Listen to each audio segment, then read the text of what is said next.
Bueno, estamos en contacto con Germán Rosler, licenciado en Ciencia Política de la Universidad Nacional del Litoral. Germán siempre nos ayuda a pensar cuestiones que tienen que ver con la ciencia política y la semana pasada fue el día justamente de la ciencia política, del politólogo, recordando un hombre importante dentro de la ciencia política en nuestro país. Y bueno, a partir de eso, hace un par de años atrás se ha fijado esta fecha. Germán, un gusto poder saludarte y contanos un poco en qué consiste la ciencia política. Bueno, Aldo, muchísimas gracias por poder estar en esta entrevista, en tu programa. Me parece que tiene un rol fundamental la idea de revalorizar la política, justamente en un contexto en donde la palabra política parece una mala palabra o está sucia, ¿sí? Y del otro lado cobró fuerza un discurso muy antipolítico y también vamos a ver antiestado.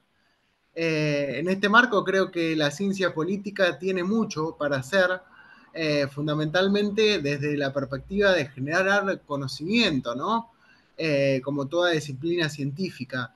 Y cuando miramos hacia adentro de la ciencia política, yo creo que tenemos que hacer un profundo mea culpa, una autocrítica de por qué llegamos a este punto, ¿no? ¿Por qué la gente elige opciones que son antidemocráticas, elige opciones que son pro mercado, anti-Estado, ¿sí? Y también tenemos que ver, no solamente pensar en términos de elecciones racionales, una perspectiva que dominó por mucho tiempo la ciencia política, sino también en términos de emociones. El maestro Castel decía que había dos grandes emociones que tenían una centralidad muy fuerte para la política y una era el miedo y otra la esperanza, ¿no? Y lo pudimos ver muy claramente en esta campaña presidencial, ¿no? Cómo de los dos lados se utilizaron estas emociones. Yo creo que en términos de lo que fue la candidatura y especialmente lo que fue eh, la, podríamos decir, toda la campaña política de Massa, faltó esta cuestión de la esperanza, ¿no? Se jugó mucho más del otro lado de lo que se puede perder y faltó proyectar una idea de futuro, ¿no? Era evidente que había dos modelos de país muy distintos en disputa y creo que del otro lado sí se pudo articular una idea distinta de futuro, fundamentalmente a partir de la dolarización, ¿sí? De la idea de la dolarización, y es algo que cavó muy profundo en la sociedad argentina, fundamentalmente a partir de el alta que venimos sufriendo de la inflación, ¿no? Una inflación que ya tenemos más del 120% interanual, y en ese sentido hablar de dolarización implica que mucha gente pensó que directamente iba a haber una equivalencia entre su sueldo en pesos y lo que iba a recibir en dólares, algo que resulta totalmente improbable. Y por otro lado vemos que ahora esa promesa de la dolarización, así como pasó, recuerdo, en lo que fue el gobierno de Macri, ¿sí? Que hablaban del segundo semestre. Luego la vicepresidenta Gabriela Michetti hablaba de la luz al final del túnel. Estamos viendo que la dolarización se deja para una segunda etapa, ¿no? Y ahora están más preocupados por solucionar la cuestión de los LELICs. Y llamaron al padre de las LELIC, ¿no? A Toto Caputo. A mí realmente me hace, pensando, hoy, vos sabés que en el día de la ciencia política leía algunos consejos que daba O'Donnell para los estudiantes de ciencia política y decía, lean historia porque si no saben historia no van a poder interpretar lo que está viviendo la realidad actual de una sociedad, ¿no? Y a Sí, mí realmente cuando yo veo esto de volver a llamar a Caputo para que arregle las LELIX me recuerda mucho a cuando llamamos a Cavallo para que solucione el problema de la convertibilidad, ¿no es cierto? Y el estallido que tuvimos después en lo que fue el corralito, ¿no? El padre del corralito. Sí, sabes que Germán, bueno, la historia nos remite a procesos históricos. Vos hablabas del corralito y uno no puede dejar de pensar en el 2001, también el Ujú. endeudamiento de lo que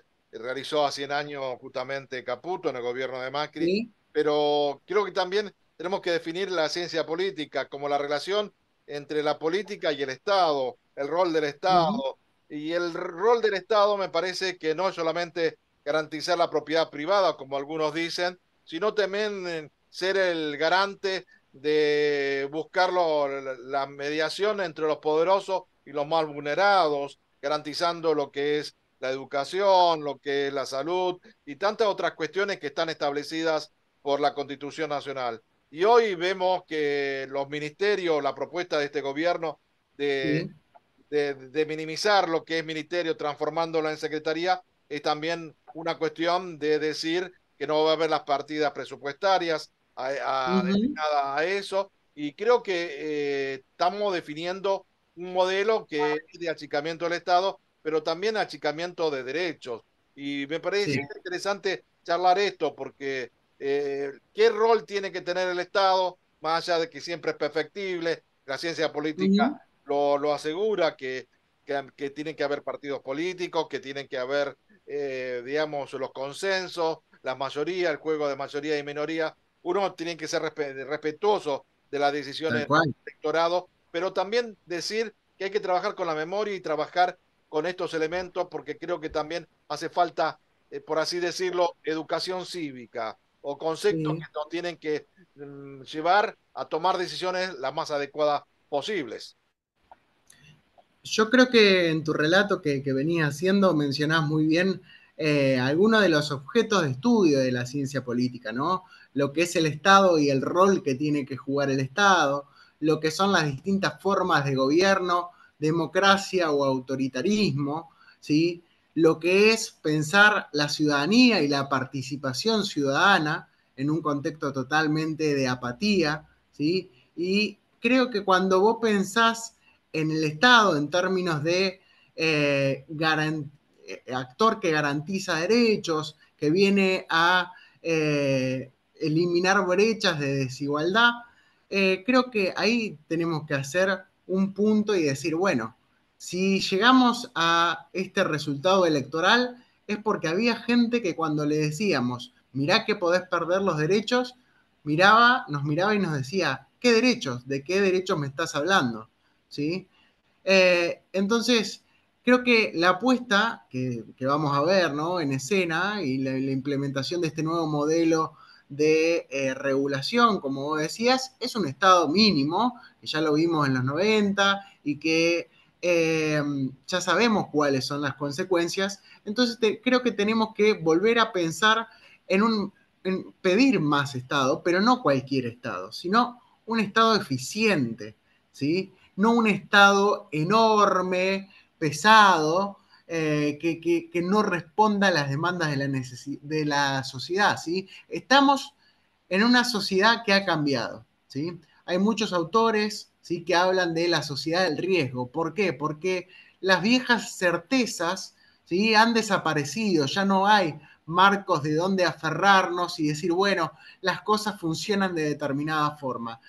Hay autores que dicen, bueno, estamos caminando en la neblina y no sabemos hacia dónde vamos.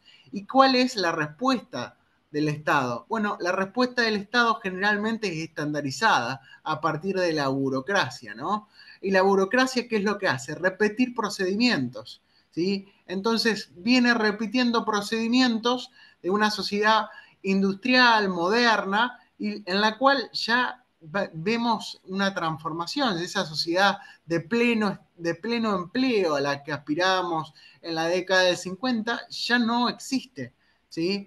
No se le puede seguir hablando a la clase trabajadora como se le hablaba en la década de los 2000, ¿sí? Porque esa clase trabajadora ha mutado, ha cambiado, ¿sí?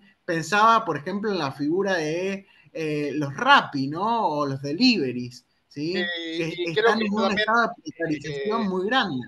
yo también quería agregar algo, porque en el marco teórico, Sí, digamos, también han cambiado las categorías. Antes hablábamos de clase, hablamos del claro. proletariado, hablamos del el trabajador industrial, del Ujú, trabajador asalariado. Depende de qué lugar nos posicionamos. Y hoy esta sociedad tal- tan cambiante, donde también se está discutiendo el trabajo, cómo trabajar en esta modernidad ujú, o en esta posmodernidad a través de otros mecanismos, y nos están poniendo a prueba que tenemos que buscar otras alternativas, tanto en el marco teórico como también en el marco práctico. Esa sí, democracia que planteaban los griegos, creo que es imposible, pero creo que también hay que buscar nuevas formas de entender de cómo se construye la mayoría, de cómo se construye lo que es necesario para las sociedades, y no depender de un poder hegemónico, un poder mundial que digita quizás a los países en vía de desarrollo o los países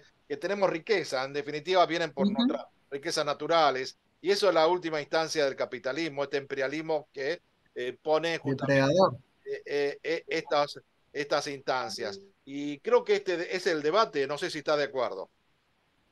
Sí, yo creo que de cara a lo que se nos viene, ¿no? Pensando a futuro y haciendo un poco de perspectiva, este rol de la sociedad civil, ¿no? Y pensar cómo democratizar la democracia liberal que tenemos hoy y que sabemos que está demostrando sus limitaciones, ¿no? Como vos decías, tal vez volver a recuperar esa democracia o elementos en realidad de esa democracia directa que nace con los griegos, pero ¿de qué forma, no?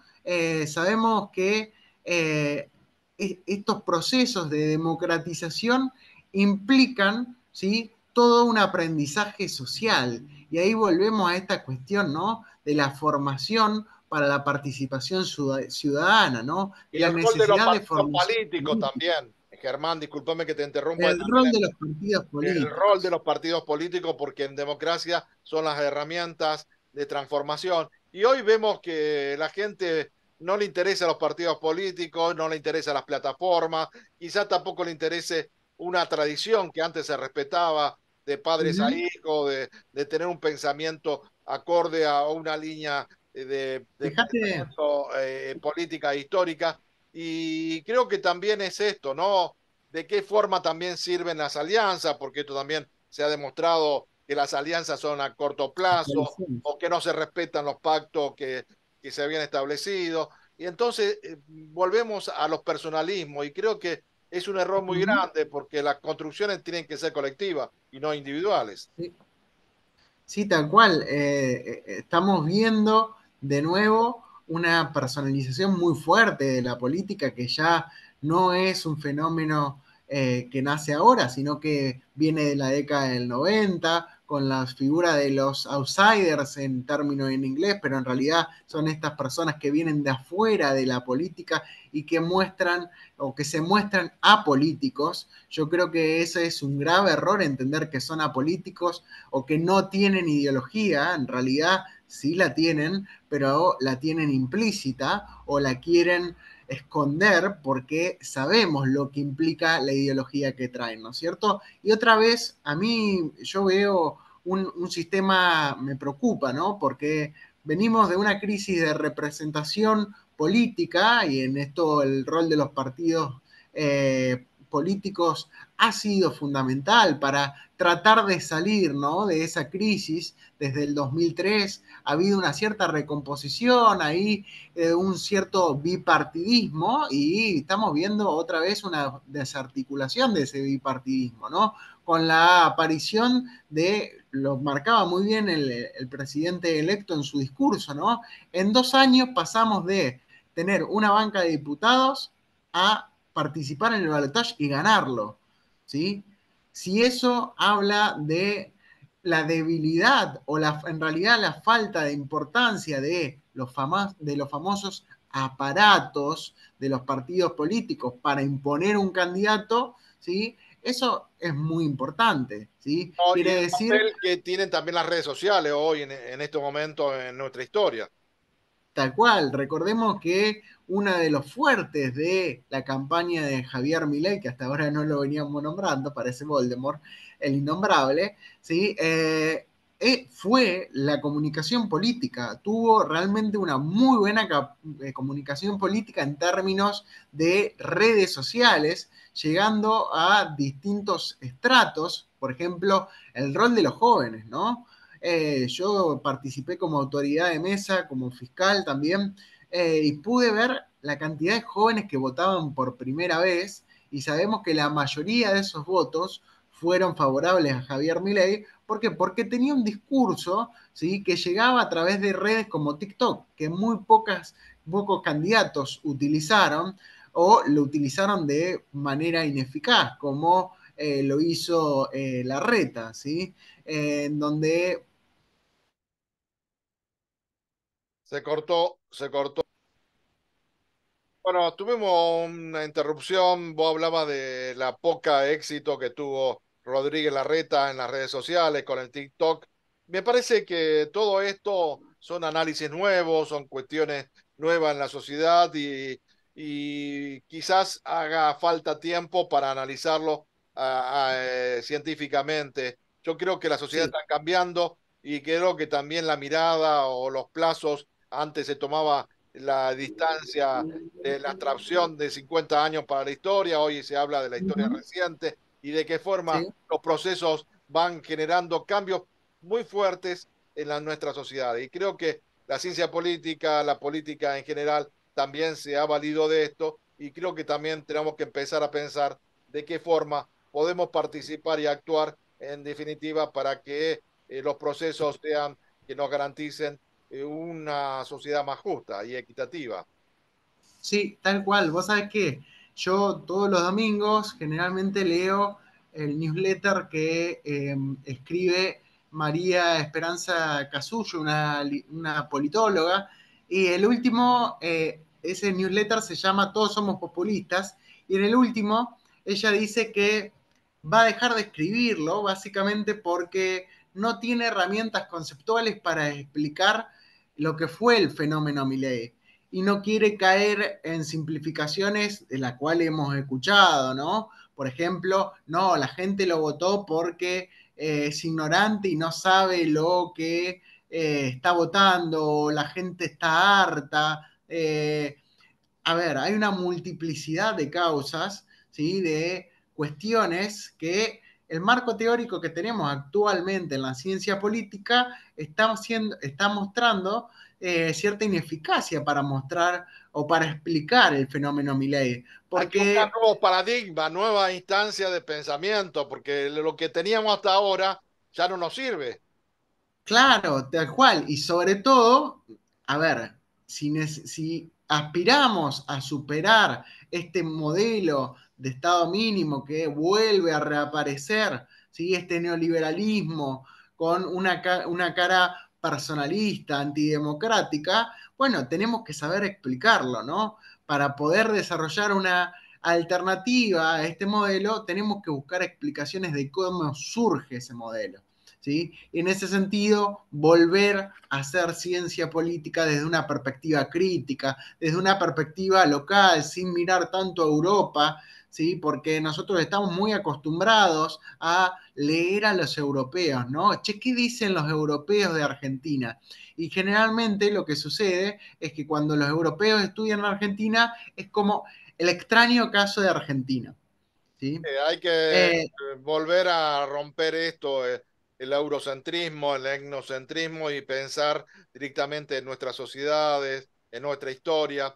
Y además, uh-huh, creo que hay otro elemento más para cerrar, Germán, porque sí, ya se nos acabó el tiempo, tiene que ver con también con el juego de mayoría y de minoría que se va a dar justamente en el Congreso Nacional, porque todos estos cambios tienen que estar garantizados, tienen que estar respaldados por el Congreso. Y ahí no sé si van a salir en la forma que se quiere o si no se va a manejar por decreto de necesidad de urgencia, que también en algún momento van a necesitar justamente el respaldo. Y si no, entraríamos en lo que sería un autoritarismo fuera tal de cual. las leyes. Y creo que hay que respetar las leyes y hay que respetar toda esta instancia que nos marca la Constitución en nuestro país.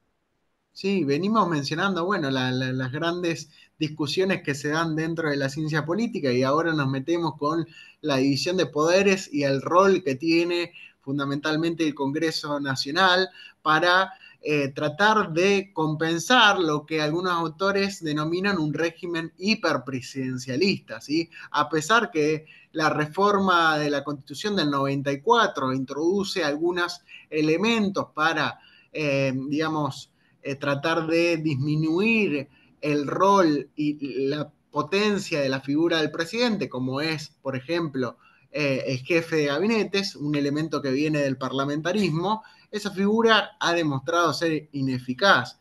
¿Sí? Y después tenemos esta potestad, ¿no? Que vos bien mencionabas, que se encuentra en el artículo 99 de la Constitución, que es la potestad de los DNU, en los decretos de necesidad y urgencia, ¿sí? Si vamos a tener un presidente que no logra consensuar mayorías dentro del Congreso, y es probable que recurra a los DNU. Y también por eso también es importante prestar atención quién va a ser el presidente de la Cámara de Diputados, ¿sí?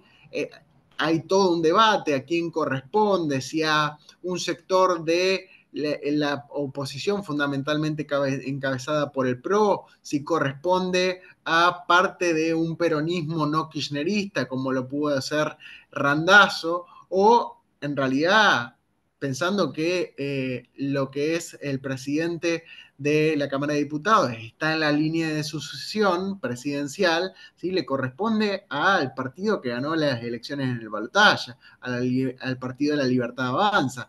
Y en ese sentido, también pensar la importancia de las instituciones, ojo, porque, a ver, mirando de nuevo casos latinoamericanos, el ejemplo de Fujimori, ¿no? Un ejemplo en donde un presidente llega, ¿sí? Con un plan de reformas estructurales que eran muy importantes, sin contar con una mayoría en el Congreso, y termina disolviendo el Congreso. Y después eso termina, sino también en el ejemplo de Brasil, ¿no? Con lo que es el ejemplo de Cardoso, que termina en un juicio político, Yo creo ¿sí? que también Cuando acá no dan los números. hablaba de los poderes del Estado y falta también el Poder Judicial, el rol que va a cumplir también Uf, la Corte Suprema en esto para garantizar que las leyes se cumplan. Germán, interesante siempre.